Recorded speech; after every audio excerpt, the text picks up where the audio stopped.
And we're now live.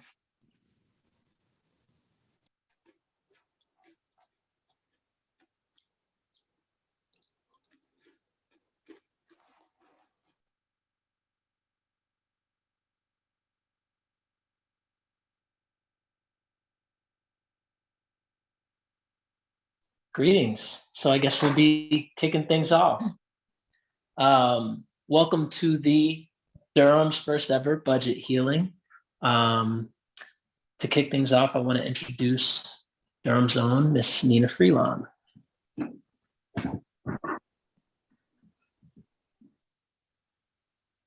Lift every voice and sing till earth and heaven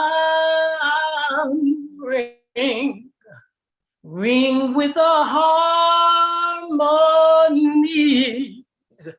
of liberty.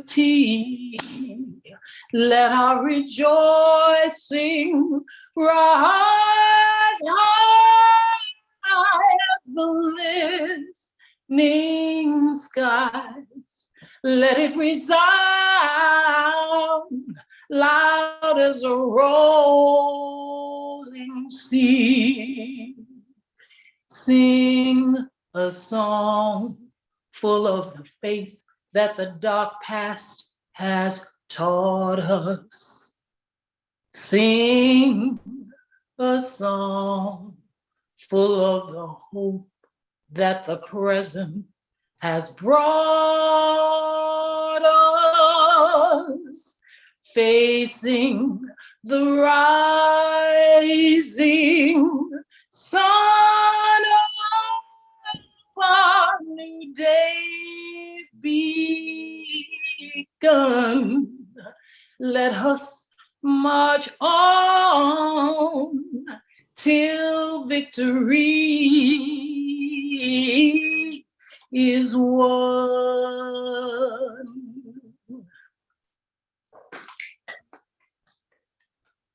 Y'all can unmute for a second and give my mama some love. If you want to. Hey, hey. Thank you. Thank you. Thank you. Yes, yes, much love. I was singing along with you. Thank you. Thank you, my darling. Oh, my pleasure.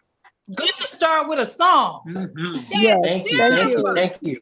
Well Beautiful. needed, much needed, much needed. Thank you. Listen, y'all, we got some healing to do. So, Yes, we we got to do. start with James Weldon Johnson. We got to honor our ancestors. One of my mentors, Baba Chuck, before he ever did any event, he asked the elders for permission to continue. So I want to start in that legacy and ask my elders, for those of y'all 60 plus, do I have your permission to continue? Have my permission to continue. You Thank do. Thank you. Thank you. Thank you. All right. I want to start with a land acknowledgement and pay respect and recognize that this land we're on here in Durham is the traditional territory of the Occaneechi band of the Saponi tribe. And we are here because this land is occupied, and out of respect for the original people of this land, even those of us whose ancestors were forcibly brought here, it is our collective responsibility to name that, whose land this is, and interrogate the colonial histories and present day implications of this, and to honor, protect, and sustain this land. And shout out to Mama Omi Sade Bernie Scott and Elizabeth Paquette of the Feminist Decolonial Politics Workshop for putting me onto the importance of starting always with the land acknowledgement. This year, we recognized the centennial of the destruction of Black Wall Street in Tulsa, Oklahoma, the massacre of Black families, the burning of Black businesses, churches, and homes. And as a nation, we've got some healing to do. Here in North Carolina, we had our very own massacre, mass murder, a coup d'etat, the only one in our nation's history, and a thriving Black community in Wilmington, North Carolina. and are still to this day living with legacies of white supremacy throughout the state. And North Carolinians as a state, we've got some healing to do. Here in Durham, we had our very own Black Wall Street with Mechanics and Farmers Bank and Mutual Life Insurance Company. And it wasn't burned to the ground by fires and white mobs as it was in Tulsa or in Wilmington. It was bulldozed and erased, and Black folks were displaced by public policy. Policies like urban renewal, or what James Baldwin called Negro removal, and redlining and other racist policies. And this didn't just happen in Durham, it happened in a Black neighborhood in Portland, Oregon called Albina. It happened in Detroit, in Chicago, in Oakland. They used their public policies, city councils, municipal governments to erase and displace Black folks and have caused harm to the Black community. So I want to name that we have some healing to do here as a city. And every year we pass a budget. When it's time to pass a budget, we do what's called budget hearings. This is different. This is a budget healing because we have some healing to do in Durham. We have some healing to do around these past harms that I've shared. And again, the living legacies of racism and white supremacy and policies that have disproportionately affected my ancestors, I'll speak to now in the Black community that my mom was singing about through the words of our cherished elder ancestor, James Weldon Johnson, in the Black National Anthem. So as a member of Durham City Council and in solidarity with our wonderful city manager, Wanda Page, who is a product of Durham, grew up here, raised children here, and is a product of this community, this beloved community. We are coming to y'all, the city of Durham, as children and now elders of this community, to recognize the harm and to make amends and do right by the people of Durham. For me, specifically, the Black people of Durham, moving forward through the policies and budgets that we pass moving forward.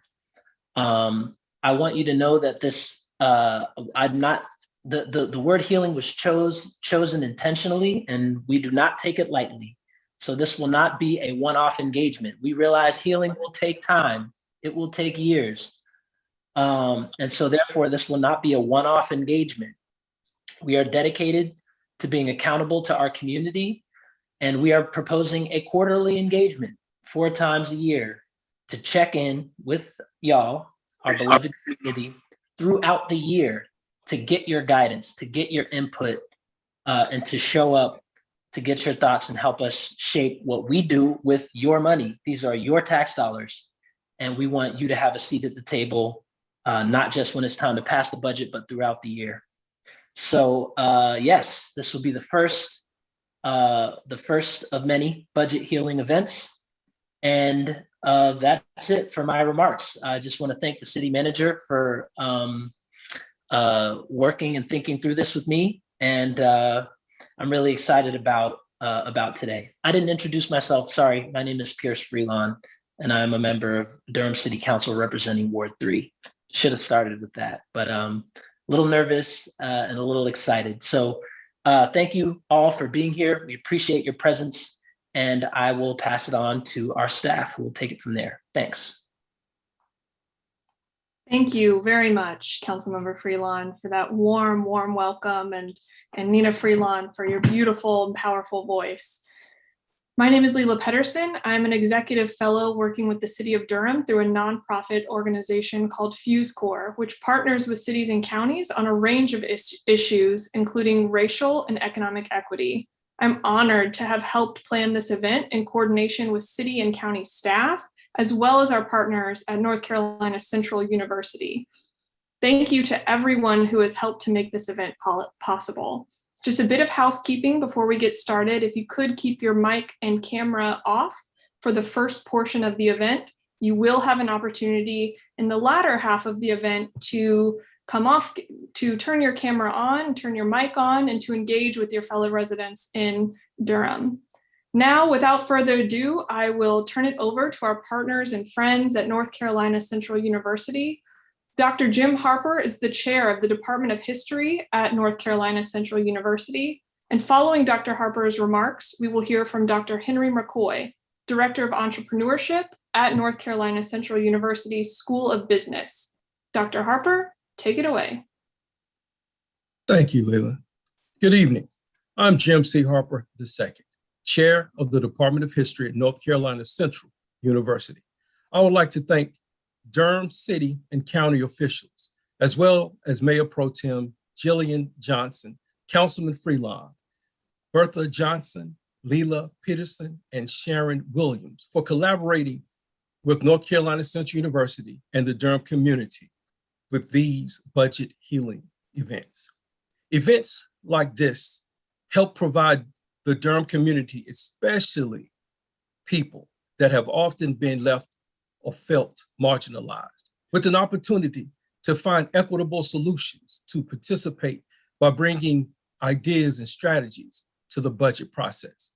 I will begin my remarks with a brief overview of the significance of Juneteenth and by thanking Mayor Schewel for issuing a proclamation in honor of Juneteenth on yesterday at the virtual City Council meeting.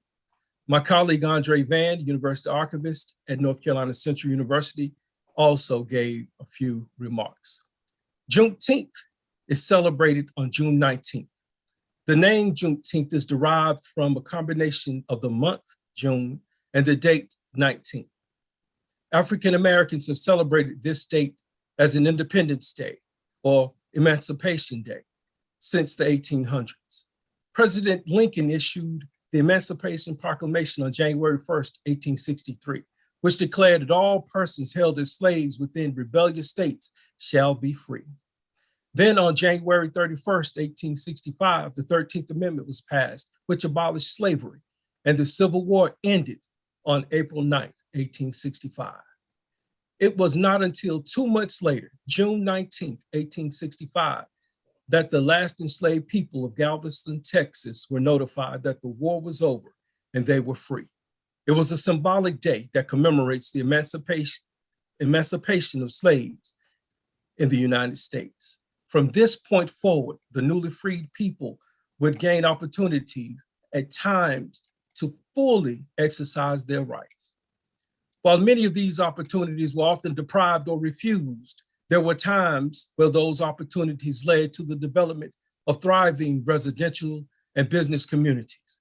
We call those communities Black Wall Streets. Durham's Black Wall Street became one of the wealthiest Black Wall Streets in the nation. Durham was not the usual Southern city entrenched in the history of racial and class bias separation. It was sparsely populated by farmers until the railroad routed through in 1853. Tobacco warehouses sprang up along the tracks, creating a demand for an increase in Black and white laborers. By the early 1900s, the Hayti community became the epicenter of the majority of the businesses and homes for African Americans. Durham became a model for entrepreneurship, self-help, and the name Hayti was meant to suggest the symbolism of the independent Black nation of Haiti and reflects the principles of self-help and autonomy. The businesses were personified by the people who worked to develop Durham as a city for enterprise for African Americans. You saw a difference here, says Andre Van, University Archivist in North Carolina Central University, who co-authored a book called Durham's Hayti. Van noted that Durham was different. He believes that there was more cooperation between Blacks and whites in Durham than other Southern cities. The heyday of the Black Wall Street era ended with urban renewal, but we must recognize the fact that a group of marginalized people were presented an opportunity to take a seat at the table. They seized the moment. We are in a similar moment as Durham City and County leaders have opened the budget process with inclusion of marginalized groups to participate at the beginning of the process. It is time to bring forth our thoughts and ideas to this process so that the federal funding can be used to bring racial equity while following the guidelines of the recovery funding. This is an opportunity to have a seat at the table. Let's together take full advantage of this opportunity to take part in this equitable decision making process to engage historically underserved communities to help the people of the Durham community who are in need. Thank you. Now, Dr. Henry McCoy will bring his remarks.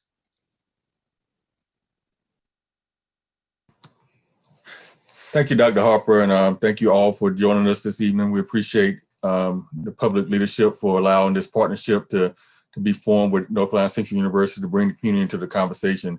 As Dr. Harper said, he kind of set the stage for where we have been, how Durham essentially rose to become this prominent Black Wall Street. And as we've seen over time, with particularly the creation of the highway, the 147, Durham has seen this Black Wall Street wither down. And so I want to give you, for a moment, some context to where we are today, and particularly hope that this context will help as we enter into these different breakout rooms and think about how the investments should go. Think about, as Councilman Freeland said, that this is not a one-off situation. We want to continue having this conversation. We want to continue moving forth, and we want this to become a key part of how we move forward on a regular process. And so I will go through a few slides and hopefully we can set a tone here. So one thing I want to set part of the tone is thinking about this idea of where we are currently in Durham. This is a headline that ran about 3 years ago with the New York Times that called it "Revive Durham Black Residents Acts, Is There Still Room for Us?" And it speaks to, of course, what we're seeing in Durham, where we see an incredible demographic shift of people moving into Durham, capital coming into Durham, and what that means. And certainly in the weeks past, we've heard of new announcement for businesses and companies coming in, which can be a good thing, but only if it connects to overall community. And so anyway, I want to really start out with some aspect of the current situation and where we are. Now, these are actually some quick facts, and I intentionally brought the facts from several years back. These are quick facts from 2017, and they've evolved a bit, but I wanted to set some context that, we didn't get to this place overnight. And part of the challenge with communities is the fact that just like wealth begets wealth, poverty and despair begets poverty and despair. And so just from a context of the importance of what you're doing right now, we're speaking to this community that we call Durham, and a budget speaks to the values of that community, and it speaks to the needs of that community. And so let's talk quickly, particularly about the Durham Black community. Durham Black community essentially is roughly about 38% of the overall community of Durham. There's been historically, the Black community has sometimes been the greatest population. It's been even with the white community, but more and more, as more wealthy whites are moving in, that population is declining. Poverty amongst Black is around 23%. That's compared to white Durham, which poverty is at 8.4%. When you look at the overall Durham, then the poverty rate is right around 18%. And so you see African Americans have a pretty large portion of the overall poverty population. Now, in terms of looking at the number of Blacks in poverty, when you look at the total number of poverty folks in Durham, you're right a little above 52,000 folks. Well, of those 52,000 folks in poverty in Durham, about half of those people in Durham in poverty are Black. If you add the Latino population to that, then it takes it up to about 73%, which means that when you look at all the folks in Durham who are in poverty, about 73% of those people in poverty are either Black or brown. So it just shows you where poverty really lands. And from a Durham County standpoint, you think about the fact that we often think about, those who are in poverty or those who are suffering, they have access to resources. But the reality is that only really less than half of those who live below poverty level actually receive food stamps. And many of these families are single female households. And so you get a sense of what the Durham population looks like and what some of these challenges are. Finally, from this standpoint, we have a large portion of the population of children in Durham that are minorities. So 71% of the children between 0 and 8 years old living in Durham are from a minority group. That mirrors what's happening across the United States as more and more people of color are becoming the majority of the United States. The reason this is incredibly important, not only across the United States, but in Durham, is because these individuals who are growing up now are going to go into teenhood, they're going to go into adulthood. And it's going to be, as a community, us who have to figure out where do they fit into society and how do we make sure that they're getting an equitable shot. And so when you look at that, over a third of the Black and Hispanic children between 0 and 8 live in homes at or below the poverty level, whereas only 8% of the white children do. 57% of Black children and 86% of Hispanic children 0 to 8 live in low income households, yet only 14% of white children do. And finally, when we look at Durham Public Schools or the school-age children, 71% of Black and 75% of Hispanic third graders in Durham are economically disadvantaged, whereas only 15% of white children are. And so it gives you some aspect of understanding where we are today, but certainly you can't disconnect these outcomes to this idea of the budget challenges of the past and how they have fell inequitably on communities. I want to show this chart. This is a index that I've put together, really focusing on what we look like if you took a snapshot of Durham and in the United States and North Carolina and equity. The green line means that if everybody was equitable based on their population share, that green line, it would be flat and we would all be getting our share of the overall economy. When you look at the yellow line, that's the U.S. population. Looking at the number 1, that's the white population. Number 2 is African Americans, 3 American Indians, 4 Asian Americans, 5 Hispanics. What this tells us is that when it comes to a share of the overall economy, that whites get above their equitable share in the United States. Blacks get below their share. American Indians are roughly at parity. Asians slightly above, and Hispanics below. When you look at that same chart, this light blue for North Carolina, you see that whites are a bit above in North Carolina or a bit above those in the United States. In North Carolina, Blacks are a bit below those in the United States. American Indians and Asians are roughly the same. And Hispanics are slightly above. And so what that means is that from an equity standpoint, North Carolina is a bit more inequitable for African Americans, for example, than they are, across the United States. This last line, this purple line, this represents Durham. This shows the inequity in Durham. And again, it's a relative chart, which means that when one group goes up, another group goes down. If this was equitable, this line would be flat, but you see that whites in Durham are pretty significantly above this green line, this equity line. Blacks are pretty significantly below, and so forth. American Indians and Asians are right at parity, and then Hispanics are below. And so I wanted to give that context to just show you again where we are as a community. And this is what that looks like in actual numbers. And I usually try to explain this to folks because you only have a few moments. And think about this like bank accounts. If you look at kind of race and equity in the United States, whites would have about $92 out of $100 in their bank accounts. North Carolina whites are a bit above, that at about $112 in their bank account. Whites in Durham would have about $196 in their bank account. You see the Black population would be in the U.S. About $48 below in overdraft. Think about it like that. North Carolina about $76 in overdraft. And in Durham, Durham is the African-American population in Durham as it relates to their economic well-being is almost twice below the overall North Carolina score. Hispanics is another obviously key population. The Hispanics in Durham are worse off than they are in North Carolina and the U.S. And so what this essentially means is that, interesting enough, even as Durham thinks about itself as an equitable community and a strong community, in Durham, we are more economically inequitable across these races than we are in both North Carolina and across the United States. And these bars out here just shows essentially the gap between the races.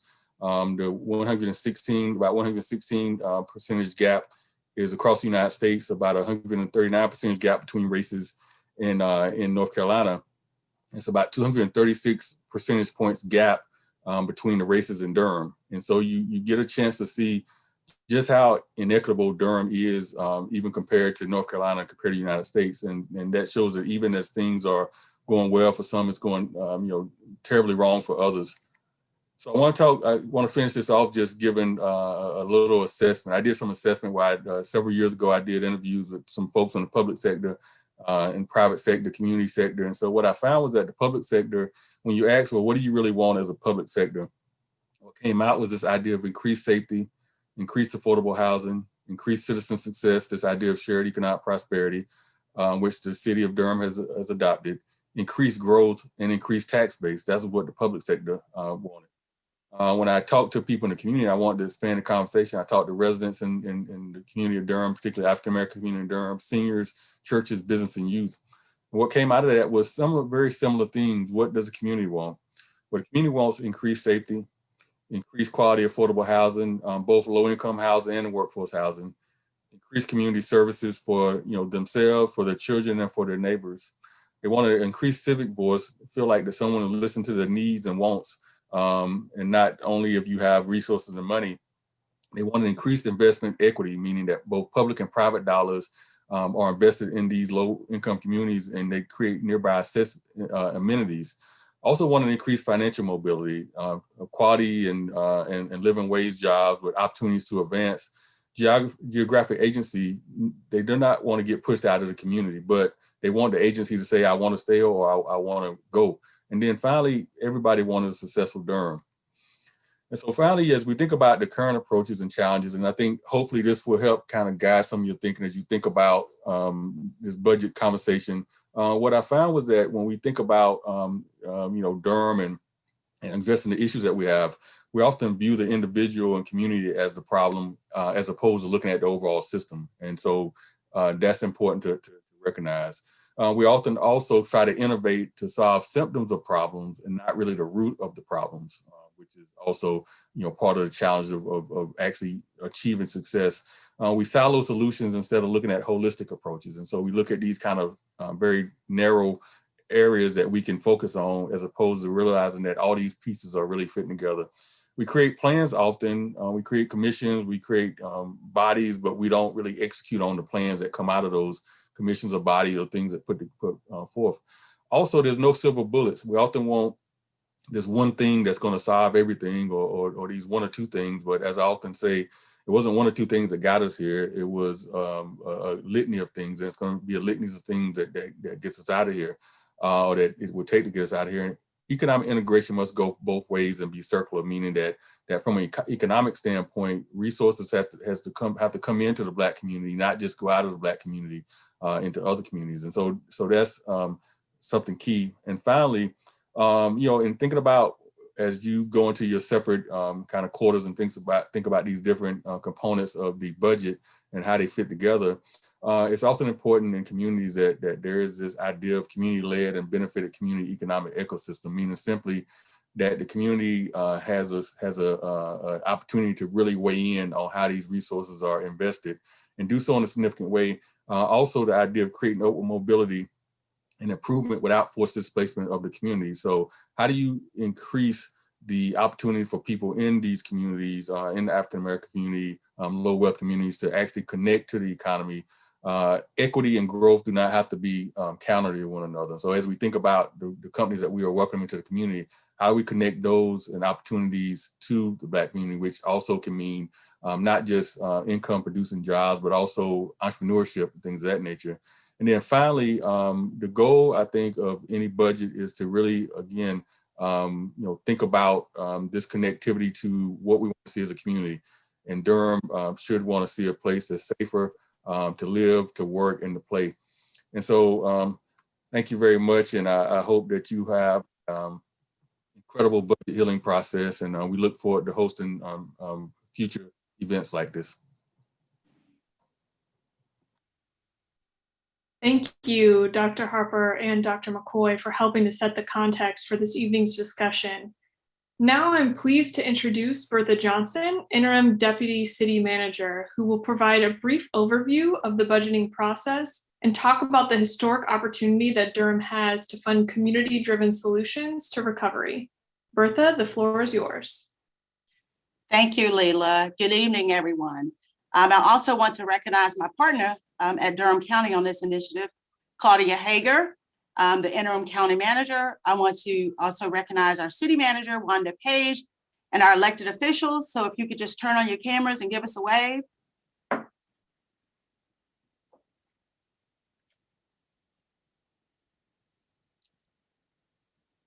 Thank you.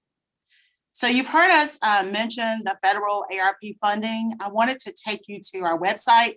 Since we don't have a lot of time tonight to give you a lot of information verbally about that, I want to share with you the location where you can get all the information you want to know about ARP funding, as well as point out its eligible uses and our timeline for spending. So the city of Durham anticipates receiving a general allocation of over 51 million. Durham County anticipates receiving over 61 million. These funds can be used to help offset revenue losses resulting from the pandemic, as well as fund other community needs. The broad categories are here: support public health expenditures, address negative economic impacts caused by the public health emergency, aid communities and populations hardest hit by the crisis, provide premium pay for essential workers, and invest in water, sewer, and broadband infrastructure. We have a proposed timeline here for allocating these resources. This, again, as a proposed timeline, we actually are going to be sharing this with City Council, which some are on this meeting tonight, when we have a discussion on Thursday. But our general timeline is we've started the process already, obviously with you all tonight, but we've also had some engagement with internal staff as well. So April through June, we'll engage city departments and the broader community to generate proposals for funding. July through August, city staff will vet the proposals and council will review them. All of the proposals will be posted here on the website, which is why we wanted to make sure you know where to go. We want to be transparent in terms of the proposals that come to us, also the system by which we use to prioritize those proposals. In September, we will ask City Council to vote on the proposals for the first half of funding, which is 25 million we've already received.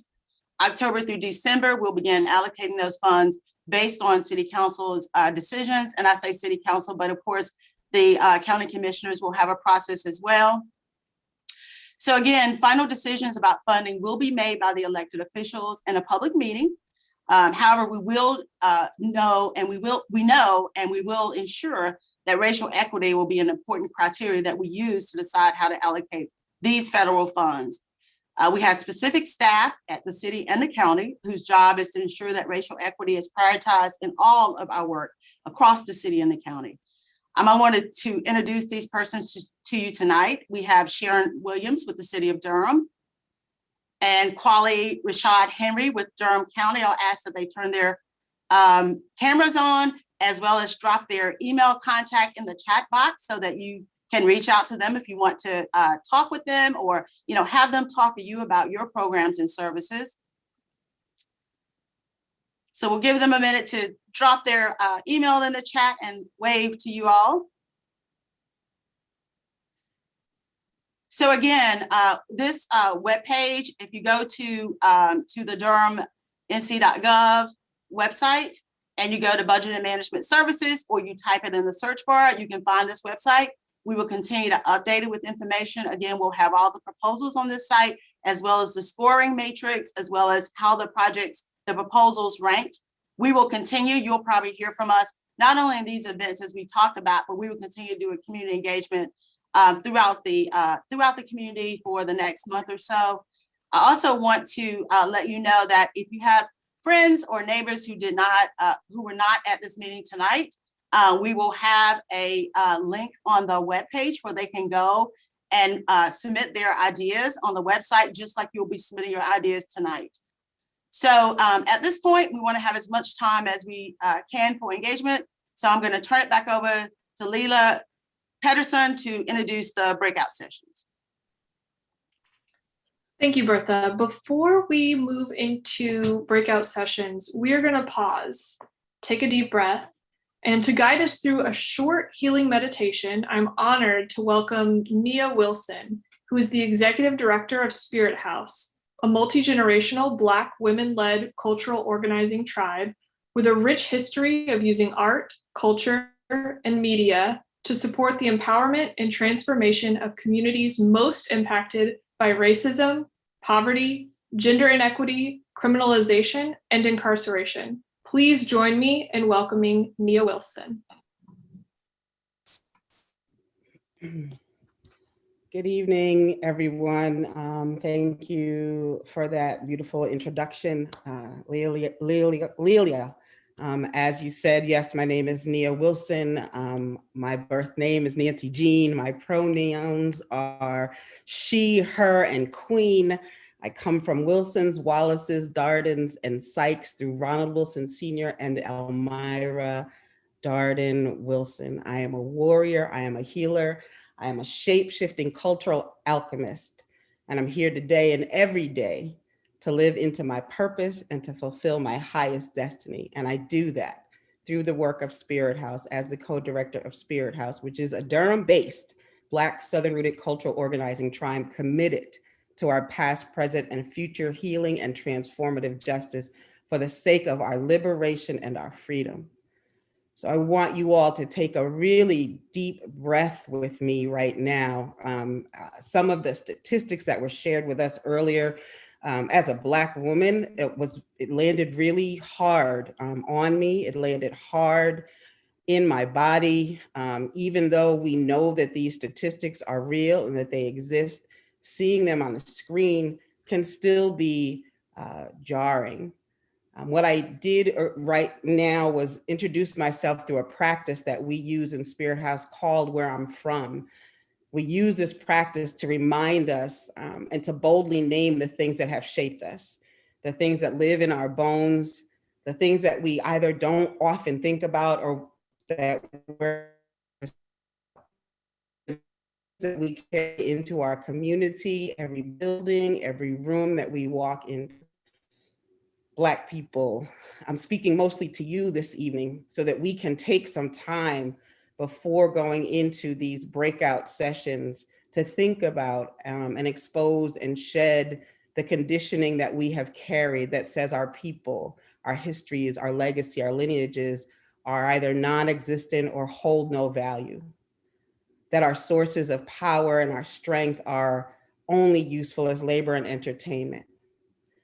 This intentional program, sometimes overt, is actually a form of cultural suppression. And for centuries and across the globe, it has been strategically used as a tool to support laws and policies and practices that minimize and criminalize our people, our values, and our culture.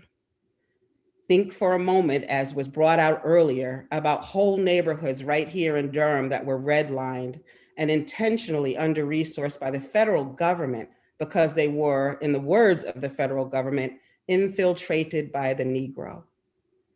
Think for a moment about how many times in our recent history right here in Durham, children have been threatened with suspension from school for wearing head wraps, African-centered head wraps. Children have had to cut off their natural hair and hairstyles in order to play sports or to be accepted into predominantly white institutions. What is it like here in Durham to have the police called on you for playing horseshoes in the neighborhood that you grew up in, or playing drums or dancing to hip hop music in the neighborhoods and parks that your families have lived in for decades?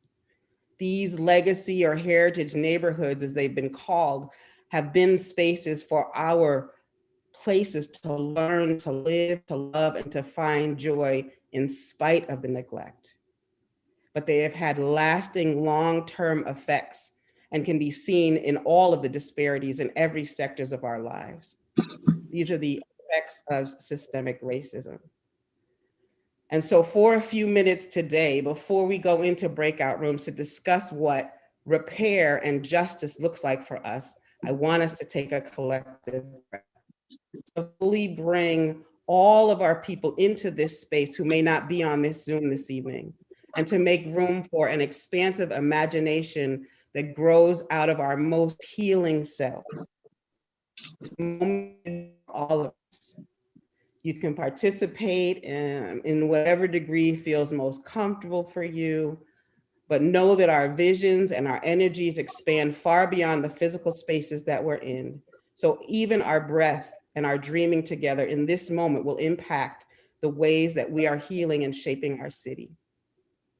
So I want you to take a moment and just sit up tall, plant your feet on the ground, have your back as straight as you can, your shoulders down, hold your head up, and breathe deeply.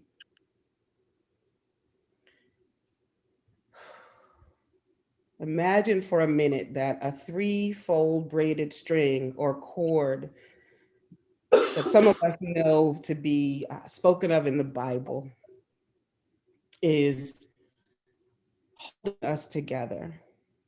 We've been taught that that threefold cord is hard to break.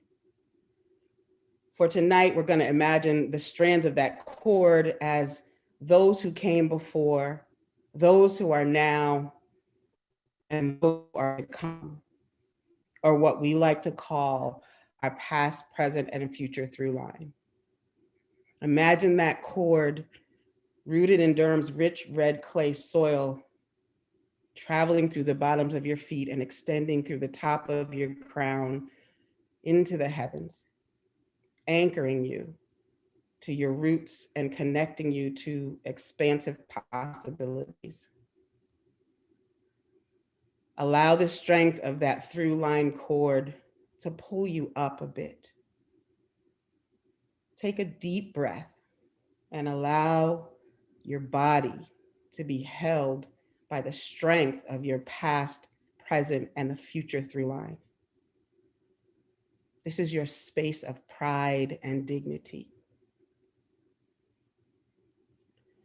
Now bring attention to the edges of your body, your front, your back, and the sides of you. Remember to keep breathing deeply and see if you can make yourself bigger. Fill out the width of your body through your edges.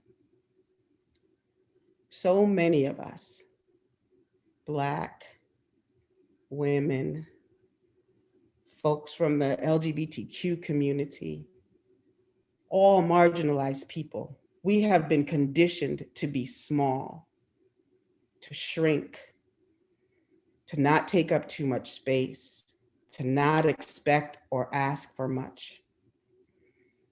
This shrinking is not something to be ashamed of. It has kept us safe. But right now, in this moment, where you are in a safe space, I want you to take a moment to breathe and fill out the fullness of yourself. Take some time to feel what it feels like to have life flow through your body.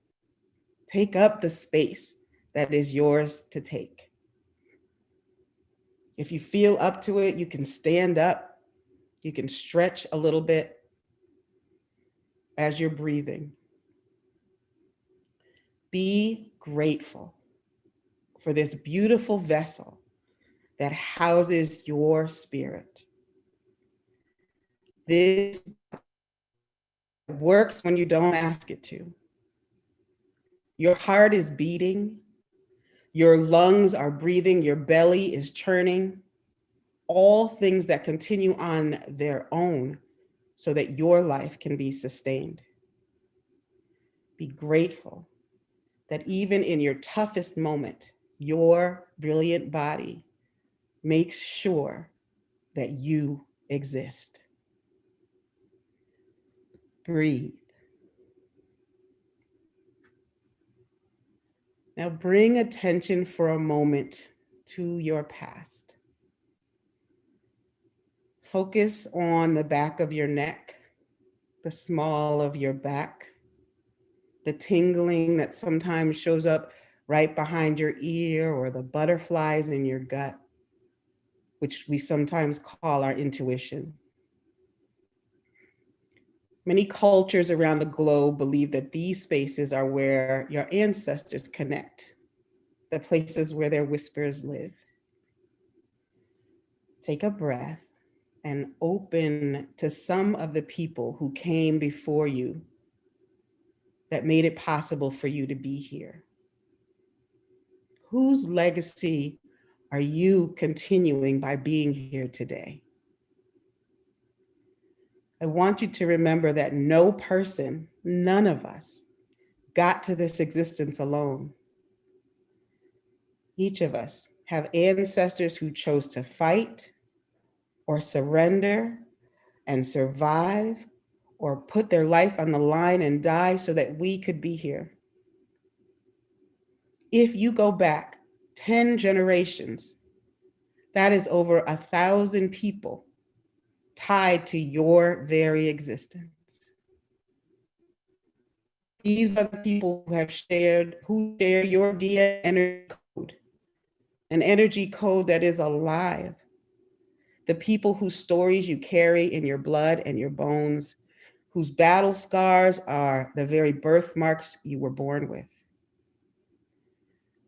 Know that they are with you in this process. They are with you today as you speak your voice, your truth, and let everyone know what you know is necessary for our healing. Take a deep breath and feel what it feels like to know that someone fought for you. And say thank you. Thank you for your love, your commitment, your sacrifice. Thank you. And now I want to extend this moment out forward to your future. 7 generations ahead, where those we are fighting for today will call our ancestral names. Our children's children's, our nieces and nieces, nephews, the children for the future for whom you will be an ancestral whisper. Take a moment to breathe into the truth that you are contributing today to the world that they deserve. This is your legacy. Know in your bones that you are so much more than this moment. I'm going to finish my time with you all this evening with an excerpt from one of my favorite writers, also a Spirit House tribe member, Dr. Alexis Pauline Gumbs, also a Durham resident, from her book, M Archive After the End of the World. She writes, "They looked each other in the eyes every time and did not leave each other without singing a prayer, the name or the wish. They learned to add touching hands into the ritual, a tradition newly sacred after the memory of the epidemic. And of course, none of that would have been possible if they didn't remember to look themselves in the eye every morning, or to chant the name of the prayer, or to track their dreams for keeping and sharing. There is a sacredness to every day, every time. It means again and again. It means all of us. It means this moment, this time, you and me, we are here." Thank you.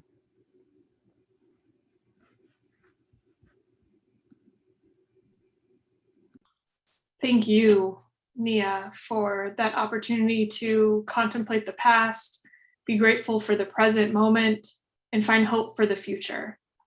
Thank you. We are going to start transitioning into our breakout rooms. But before we disperse, I would like to take care of a few housekeeping items and make sure that everyone has what they need to fully engage. So each of you have already been assigned to a breakout room based on the interests that you identified when you registered. In each room, city and county staff will help to facilitate the discussion and ensure that your ideas are recorded. In the chat, you will find a link to the Jamboard that we will drop now amongst the well-due accolades to Nia Wilson. Thank you once again. Please click that link, open it up in your browser if you are able. And once you get into your breakout rooms, your facilitators are going to help you navigate the Jamboard platform. There may be additional city and county staff in your room who are serving as observers to listen and take note of the ideas that are surfaced. Please know that the ideas generated in these breakout rooms will be shared with city council members and county commissioners to include in their decisions about how to allocate federal dollars. You will have 40 minutes to discuss the needs in your community and generate ideas for how Durham should allocate the over $100 million coming to the city and county from the federal government as a result of the American Rescue Plan. So we will do some Zoom wizardry and send you all to your breakout rooms now. Feel free to connect with your facilitators in each of your rooms should you have any questions. We'll see you back here in 40 minutes.